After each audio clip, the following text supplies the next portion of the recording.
नमस्कार दोस्तों, हर किसी का सपना होता है भारतीय रेलवे में सरकारी नौकरी लेना। तो दोस्तों आज हम बात करेंगे स्टेशन मास्टर कैसे बने। आरआरबी एनटीपीसी के फॉर्म आ चुके हैं, तो इसी का हमारा टॉपिक रहेगा आरआरबी एनटीपीसी जो एग्ज़ाम है इसके थ्रू स्टेशन मास्टर कैसे बने। तो दोस्तों पूरा वीडियो ध्यान से देखें, आपको सारी चीज़ें समझ में आ जाएगी। स्टेशन मास्टर जैसे एसएम बोलते हैं, 4200 ग्रेड पे होती है इनकी।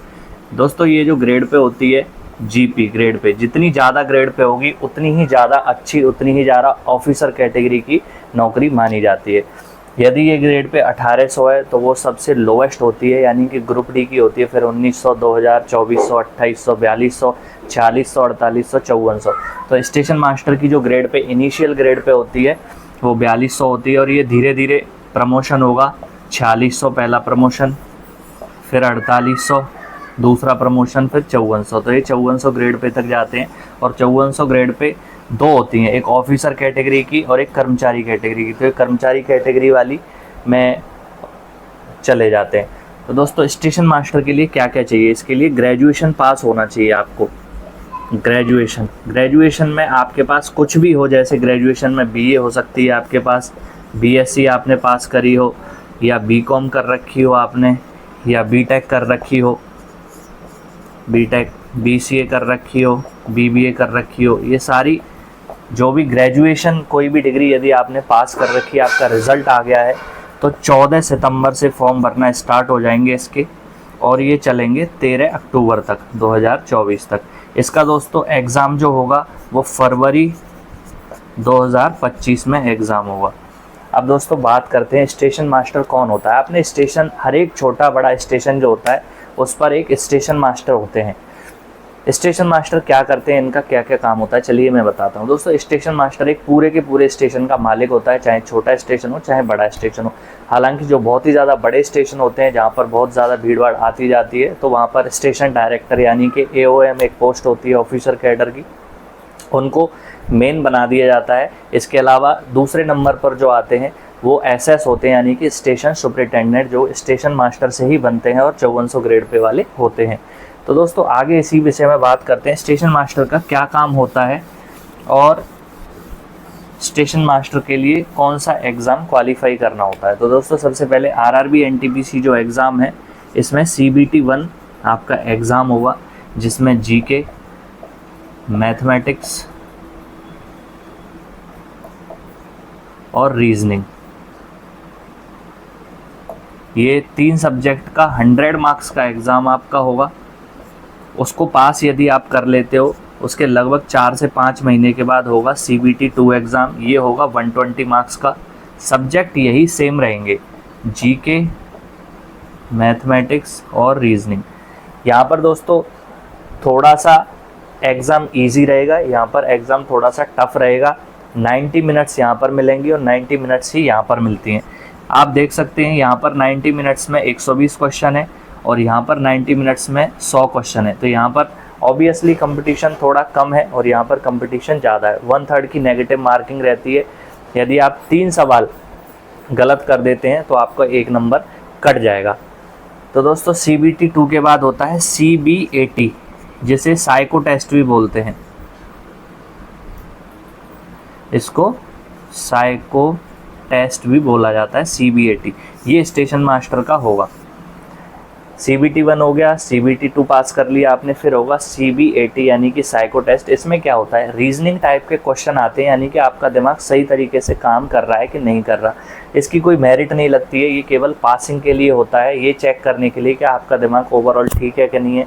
आप कोई ट्रेन का एक्सीडेंट ना करवा दें, आप सिग्नल इस तरीके से दे दें कि ट्रेन का एक्सीडेंट हो जाए, आपका दिमाग सही तरीके से सोच पा रहा है कि नहीं सोच पा रहा है। एक एवरेज व्यक्ति है, उससे ठीक आपका दिमाग होना चाहिए। तो CBAT टेस्ट इसीलिए लिया जाता है, जो भी स्टेशन मास्टर बनना चाहते हैं और लोको पायलट बनना चाहते हैं उन लोगों का ये खासकर CBAT यानी कि साइको टेस्ट ज़रूर होता है। तो आप देख सकते हैं CBT 1 हुआ, CBT 2 हुआ, CBAT टेस्ट हो गया। इसके बाद दोस्तों होगा मेडिकल एग्ज़ाम। मेडिकल एग्ज़ाम में दोस्तों क्या क्या पूछा जाता है, देखिए मैं आपको बता देता हूँ। ट्रेन मैनेजर और स्टेशन मास्टर दोनों का A2 कैटेगरी का मेडिकल एग्ज़ाम होता है। इससे ऊपर एक कैटेगरी और होती है A1, वो केवल और केवल ALP यानी कि लोको पायलट वाले एग्ज़ाम का होता है। उसके बाद A2 हो गया, इसमें स्टेशन मास्टर और ट्रेन मैनेजर, ये इनका A2 कैटेगरी का एग्ज़ाम होता है।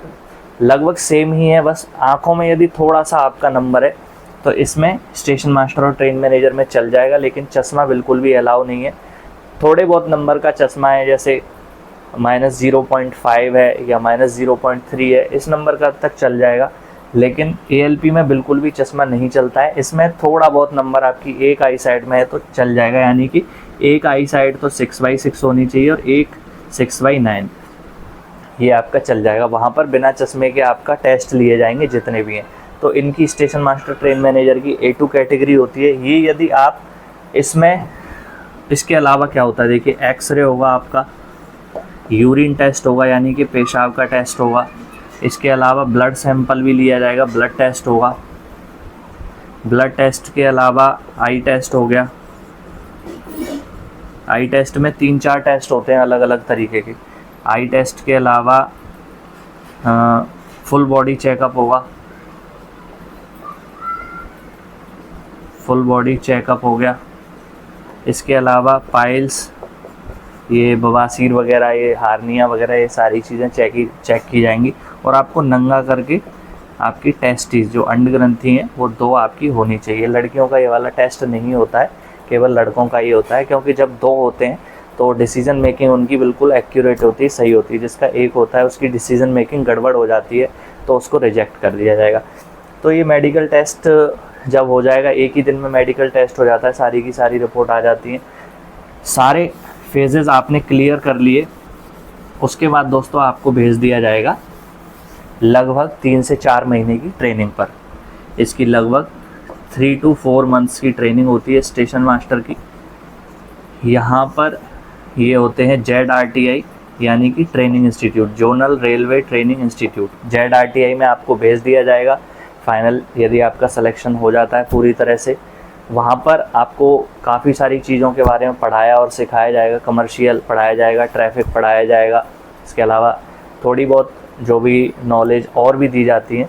वहाँ पर एक एग्ज़ाम होगा ZRTI में, हर एक इसका एक एग्ज़ाम पेपर होंगे, वो आपको पास करना ज़रूरी है। एग्ज़ाम पेपर पास करने के बाद आपकी पोस्टिंग कहाँ की जाएगी, तो दोस्तों मान लीजिए एक डिवीज़न है, मान लीजिए आगरा डिवीज़न है।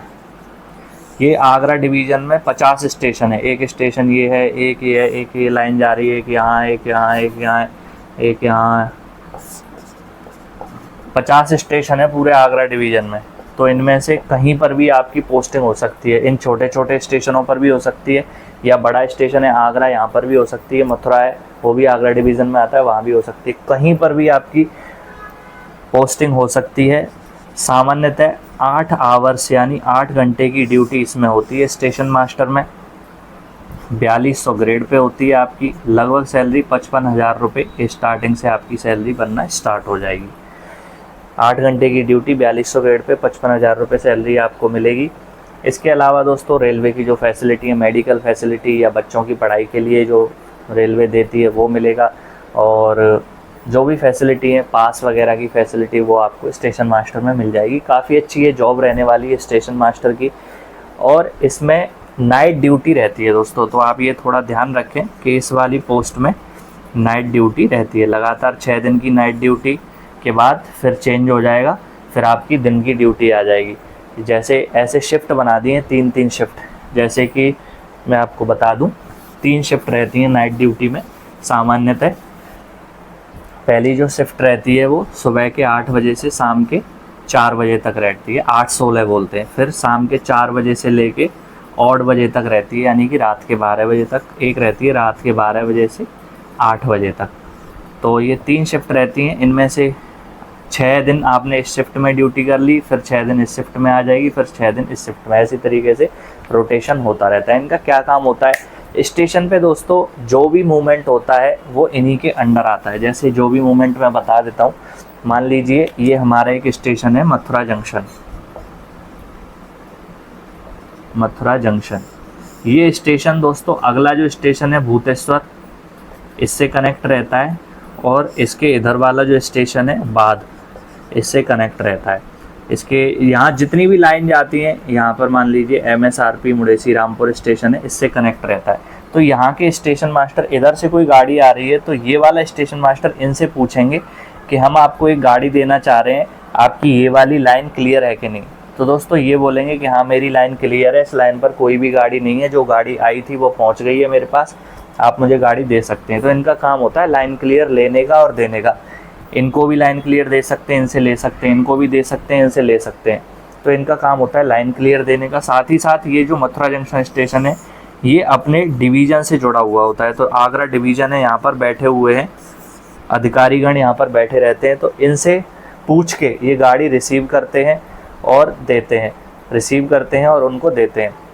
इनसे पूछने के बाद ही अपना काम करते हैं। तो फ़ोन पर पूछते हैं, इजाज़त मिल गई तो गाड़ी को लाइन क्लियर दे देंगे, और अपनी गाड़ी को चलाना हो तो अपनी गाड़ी को चला देंगे इनसे पूछकर। साथ ही साथ में मान लीजिए कोई भी लोको पायलट और ट्रेन मैनेजर यहाँ पर गाड़ी लेके आते हैं तो यहाँ स्टाफ चेंज होता है, तो इसकी जिम्मेदारी भी स्टेशन मास्टर की होती है। इसके अलावा स्टेशन पर पॉइंट्समैन रहते हैं और काफ़ी सारे कर्मचारी स्टेशन पर काम करते हैं, उनका सुपरवाइज़र भी स्टेशन मास्टर ही होता है। तो ये सुपरवाइज़र वाली एक पोस्ट है, काफ़ी अच्छी पोस्ट है, और आप यदि मेहनत करेंगे, तैयारी करेंगे तो ज़रूर आपको सफलता मिलेगी। मन लगा के तैयारी करें। अब एज लिमिट के बारे में और मैं आपको बता देता हूँ, वो रह गया था। तो 18 से लेकर 33 साल इसमें एज लिमिट दी गई है। ग्रेजुएशन पास होना चाहिए, ये जनरल वालों के लिए। OBC वालों के लिए 18 से लेकर 36 साल है, और SC ST के लिए 18 से लेकर 38 साल है। तो 3 साल की OBC वालों के लिए छूट है, और इनके लिए 5 साल की छूट दी गई है। फॉर्म फीस वही 500 रुपये फॉर्म फीस रहेगी। आप इसका फॉर्म 14 सितंबर से भरना स्टार्ट कर सकते हैं, और मेहनत करिए, मन लगा के दोस्तों, आपका सिलेक्शन ज़रूर हो जाएगा। स्टेशन मास्टर काफ़ी अच्छी जॉब होती है एक, और काफ़ी ज़्यादा रेप्यूटेड पोस्ट होती है। धीरे धीरे स्टेशन मास्टर बनोगे, फिर आप SS बन जाओगे, एक स्टेशन के इंचार्ज बन जाओगे, फिर 3 स्टेशन मास्टर भी आपके अंडर काम करेंगे। जब SS यानी स्टेशन सुपरिटेंडेंट बन जाओगे तो आपके नीचे SS वगैरह काम करेंगे। RPF भी इन्हीं के नीचे आती है, जो स्टेशन पर RPF कांस्टेबल आते हैं जांच वगैरह करने, वो इन्हीं के अंडर आते हैं। तो ये उनको इंस्ट्रक्शन देते हैं, ग्रुप D के कर्मचारियों को इंस्ट्रक्शन देते हैं। ये एक तरह से एक स्टेशन के, छोटे स्टेशन के मालिक कहलाते हैं। तो मुख्यतः स्टेशन मास्टर का काम होता है लाइजन बिठाना। लाइजन का मतलब होता है जैसे इनसे बातचीत करना, गाड़ी लेना गाड़ी देना, इनसे बातचीत करके गाड़ी लेना गाड़ी देना। यहाँ पर भी स्टेशन मास्टर बैठे हैं, यहाँ भी बैठे हैं, यहाँ भी बैठे हैं, और एक यहाँ भी बैठे हैं। तो आपस में बातचीत करना, साथ में जो यहाँ पर एरिया, जो मंडल लगता है, इसके अधिकारियों से बातचीत करते रहना, बताना, साथ ही साथ लोको पायलट और ट्रेन मैनेजर से बातचीत करते रहना। और इनके पास अब पहले तो एक पैनल हुआ करता था, उसमें बटन दबाया जाता था, तब जाके सिग्नल दिए जाते थे। तो अब लेकिन पैनल हटा दिए गए हैं, अब लगा दी गई हैं स्क्रीन, बड़ी बड़ी स्क्रीन, 2 स्क्रीन लगा दी गई हैं स्टेशन पर। और एक माउस होता है, माउस से जोड़ दिया है, एक क्लिक करने पर ही सिग्नल दे दिया जाता है। माउस से क्लिक करते ही सिग्नल दे दिया जाता है। तो अब काफ़ी ज़्यादा इजी काम है। और जैसे कि कोई मथुरा जंक्शन स्टेशन से कोई भी सवारी गाड़ी बिना रुके गुजर रही है, तो स्टेशन मास्टर यहाँ से झंडी भी दिखाते हैं, और पॉइंट्समैन इधर से झंडी दिखाते हैं। दोनों ऑल राइट सिग्नल एक्सचेंज करने का भी इनका काम होता है। साथ ही साथ यदि इस स्टेशन पर कोई मालगाड़ी आती है और उस मालगाड़ी में इंजन रिवर्स होना है, या डीजल कट के इलेक्ट्रिक इंजन लगना है, तो ये सारे शंटिंग मूवमेंट कहलाते हैं। ये शंटिंग मूवमेंट कहलाते हैं। इंजन काटना या डिब्बों को काटना जोड़ना, इंजन को काट के दूसरी तरफ लगा के जोड़ना, ये सारे शंटिंग मूवमेंट कहलाते हैं। इनका सुपरवाइज़र भी ये स्टेशन मास्टर के सुपरविज़न में ही शंटिंग मूवमेंट होते हैं। यही सिग्नल वगैरह देते हैं, अथॉरिटी लिख के देते हैं कि इस तरीके से आपको शंटिंग करनी है। तो ये सारी चीज़ें स्टेशन मास्टर की थोड़ी हैक्टिक जॉब ज़रूर होती है। तो क्योंकि ऑल टाइम फ़ोन पर रहना, बातचीत, लाइजन बिठाना, एक दूसरे से बातचीत करना, कंट्रोलर से करना, कभी दूसरे स्टेशन मास्टर से करना, लोको पायलट ट्रेन मैनेजर से करना, 4-5 फ़ोन इनके सामने रखे रहते हैं। छोटे स्टेशनों पर ही दोस्तों टिकट भी देने का काम करते हैं। आप लोगों ने देखा होगा, छोटे स्टेशनों पर स्टेशन मास्टर ही टिकट देते हैं। तो वो भी इनका एक छोटा सा काम होता है, अनाउंसमेंट वगैरह करना कि ये सवारी गाड़ी इस प्लेटफॉर्म पर आ रही है। तो ये स्टेशन मास्टर के ही काम में आता है। काफ़ी इनका एक ब्रॉड वो है एरिया वर्किंग का, और काफ़ी ज़्यादा इनकी हेक्टिक जॉब मानी जाती है, लेकिन 55,000 रुपये इनकी स्टार्टिंग सैलरी आपको मिल जाएगी और जॉब काफ़ी अच्छी है, काफ़ी बेहतरीन है। दोस्तों अगली वीडियो हम लेके आएंगे ट्रेन मैनेजर के ऊपर, कल उसको देखना ना भूलें। जय हिंद, जय भारत, जय इंडियन रेलवेज़।